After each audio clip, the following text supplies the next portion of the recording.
Boa noite, turma. Hoje a gente vai ver mais uma aula da disciplina de Planejamento Social, no qual nós vamos tratar de dois tipos de planejamento, o planejamento normativo e o planejamento estratégico. Na aula seguinte, nós vamos falar do planejamento participativo e eu reservei uma aula só para ele, para a semana que vem, porque ele é o planejamento que a gente mais utiliza dentro do serviço social, tá? Bom, primeiramente a gente vai tratar do planejamento normativo, né? Depois eu apresento para vocês as características do estratégico, na segunda parte dessa aula, e as diferenças entre os dois. Bom, o planejamento normativo, pessoal, ele é a forma mais antiga de planejamento que a gente conhece. Ele é anterior ao planejamento estratégico e ele é anterior ao planejamento participativo. Ele começou a surgir mais no âmbito das empresas. Então, quando começam a surgir as indústrias ali, século XIX, bem no final do século XIX, 1800 e pouco, início de 1910, 1920 por aí, as empresas elas se desenvolvem e crescem muito no mundo, né, principalmente nos Estados Unidos e na Europa. E nesses países, eles começam a criar estratégias de administração dessas empresas, administração dos seus países, né, das políticas públicas, etc. E eles começam a planejar para se organizar melhor. Então, digamos que existia uma fábrica de carros, né, que queria aumentar sua produção, seus lucros, organizar melhor, né, todo o seu sistema ali produtivo. Eles começaram a utilizar do planejamento como uma ferramenta para se obter isso. Só que o planejamento que eles utilizavam era um planejamento próprio da época, claro, e a gente vai chamar isso de planejamento normativo, que é o que? É um planejamento mais tradicional, né, que trabalha em uma perspectiva em que o planejamento é definido como um mecanismo por meio do qual se obteria o controle dos fatores que interferem no alcance dos objetivos e resultados almejados. O que isso significa? Significa que eles planejavam para ter o controle da situação. Então, digamos que você era dono de uma fábrica de carros, ou seja lá o que for, né? Ali no início dos anos 20, anos 10, bem antigamente, assim mais ou menos. E de repente você produz um monte de carro, ou um monte de roupa, um monte de sapato, e fica tudo encalhado. As pessoas não compram porque teve um problema. Você não calculou direito a oferta e a demanda. Você fez mais produtos do que tinha pessoas para comprar naquela cidade, naquela região, ou que você comprou de matéria-prima não foi suficiente. Então, nesse caso, eles precisavam ter o controle daquela produção, eles queriam ter o controle do que estava na mão deles, para não acontecer esses imprevistos, para não acontecer os prejuízos, para eles não estarem à mercê das crises, né? Teve uma aula umas duas aulas já que a gente falou bastante da crise de 1929 que teve nos Estados Unidos, que foi uma crise que atingiu o mundo inteiro. Então, depois disso, as empresas e os próprios países começaram a notar a importância de você planejar, porque você planejando, você não prevê o futuro, mas você consegue se prevenir dos males que podem vir a acontecer, né, das intempéries, né? Então, digamos, você não vai prever se amanhã ou depois vai perder o emprego, mas você vai ter uma reserva, você vai economizar mais nos seus gastos, você não vai fazer tantas dívidas, porque a gente não sabe o que vai ser ali no futuro, né?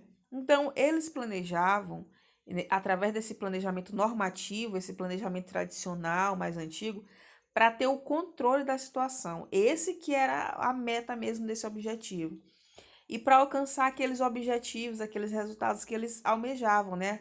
Ah, queremos lucrar tanto por cento, então a gente vai se planejar para isso. Era mais ou menos nesse sentido, né?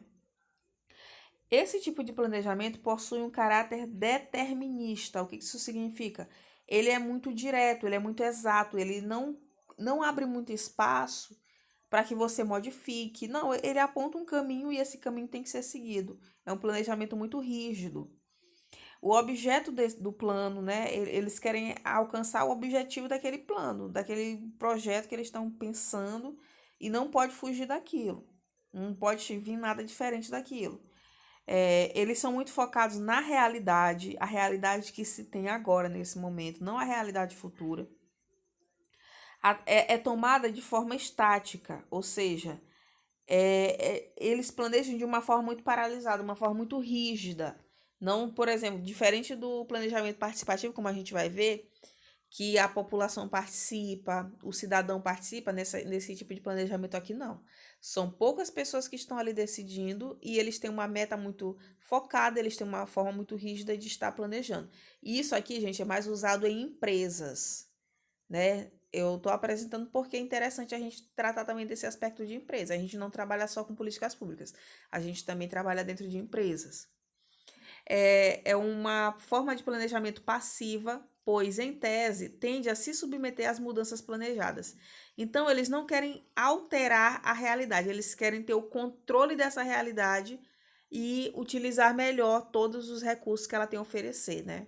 Então, eles, por exemplo, o dono de uma fábrica de carros que planejava normativamente para ele ter mais lucro no final do ano. Ele não estava querendo mudar o gosto do consumidor, ele não estava querendo mudar o modo de consumir daquela população, ele estava só querendo se adaptar àquilo que aquele povo gosta de comprar, aquilo que eles gostam de gastar, etc. O planejamento normativo, ele tenta se adaptar à realidade e não mudar essa realidade. Peguem isso, tá? Prestem bastante atenção. Ou seja, para o planejamento normativo, a realidade não muda ou se transforma com muita facilidade. Hoje em dia, a gente planeja em termos de políticas públicas, até algumas empresas, né, mais abertas, se planeja para você mudar a realidade, para você transformar as vidas das pessoas, transformar as condições sociais, combater, né, as expressões da questão social. Mas nessa época, antigamente, e nesse formato de planejamento, eles planejavam não para mudar a realidade, mas para você se adaptar da melhor maneira a ela. Vamos citar agora algumas características desse planejamento normativo. A primeira característica dele é que há uma ênfase nos procedimentos, nos modelos já estruturados, na estrutura organizacional da instituição, no preenchimento de fichas e formulários, o que reduz o processo de planejamento, a um mero formalismo. Então, a primeira característica, eu acho que é a principal dessa forma de planejamento mais normativo, mais tradicional, formal, é que ele é baseado em uma estrutura que já existe. Eu coloquei essa imagem aqui, gente, é a estrutura de um prédio, só para ilustrar. Então, imagina que você trabalha dentro de uma empresa, ou digamos assim, você foi um assistente social contratado lá pela Vale, né? Lá na Vale, eles te colocam para que você faça um projeto para a população carente ali do entorno, né, da empresa. Aí você quer fazer um projeto assim super interessante, com muita coisa diferenciada. Só que essa empresa que você está trabalhando, ela tem uma estrutura muito rígida, é uma empresa antiga, ela tem a sua estrutura organizacional, tem a hierarquia, tem os coordenadores, tem os chefes, tem os funcionários. Ela tem toda uma burocracia. Você, para fazer alguma coisa, tem que preencher as fichas, os formulários. É um trabalho mais estruturado. Você tem que respeitar a estrutura daquela organização, a estrutura daquela instituição para a qual você está planejando. Ou se for um governo, né? Um governo que é mais tradicional, mais rígido, ele vai exigir um planejamento mais formal, baseado naquela estrutura de governo, naquela estrutura de poder. Será que a gente poderia citar, digamos assim, o planejamento público, né, da forma como acontecia na ditadura? Pode ser também, que era uma forma mais rígida que não admitia tantas mudanças. Tudo que é rígido é baseado nessa estrutura. Então vocês percebem que a gente tem a imagem de um prédio, né, em construção, de uma estrutura de ferro. E por mais que eles façam paredes de concreto, paredes de cimento, é, paredes de madeira, o que eles decorem dessa forma ou daquela, não vai fugir da estrutura. As paredes, elas já vão ter que ser construídas nesse formato pré-estabelecido. Os cômodos, as salas, os saguões, tudo vai ter que ser preenchido de acordo com essa estrutura. O planejamento normativo, ele respeita a estrutura das empresas, dos governos, etc. Então, digamos que você trabalha numa empresa que ela tem uma estrutura mais conservadora e você quer fazer uma coisa mais diferente, mais inovadora. Você vai ter uma dificuldade, talvez não consiga, porque você vai ter que estar respeitando a estrutura mais conservadora, mais fechada, mais tradicional daquela empresa, certo? A segunda característica do planejamento normativo é que o planejador é visto como o principal agente de mudança, desconsiderando-se os fatores sociais, os fatores políticos, culturais que engendram a ação. O que se traduz numa visão messiânica. O que é uma visão messiânica? Você enxerga aquela pessoa que está planejando como um Messias, como aquele que vai resolver tudo. Essa visão do planejador geralmente conduz a certo voluntarismo utópico. O que isso significa? Nesse planejamento normativo mais tradicional, se tem uma visão assim muito superior, quase que uma idolatria daquele que é o responsável pelo planejamento. Então tem aquela pessoa que é o chefe, que é o líder que está comandando tudo, que ele planeja pelos outros e os outros vão estar ali só submetidos, dizendo sim, concordando, porque eles acham que esse é o certo, né? Isso é uma dessas características. Eu coloquei aqui essa imagem, né, que é aparentemente um executivo, um líder ali de uma empresa, de um governo, etc. E ele meio que centraliza as decisões em torno dele. Então, digamos, é um chefe que ele não permite que dentro da empresa dele outra pessoa planeje. O planejamento parte das ideias dele, do princípio dele, é tudo centralizado nele, é centralizado no planejador. Então, quem é a pessoa principal, o agente principal de mudança nesse planejamento normativo? A figura do planejador, certo? E a terceira característica desse tipo de planejamento é que, ao mesmo tempo em que, por um lado, há uma secundarização da dimensão social, política, cultural da realidade, por outro, prevalece a tendência de se explicar essa realidade e as mudanças que nela acontecem como resultantes basicamente da dimensão econômica que a permeia. Então, até essa característica o planejamento normativo também tem.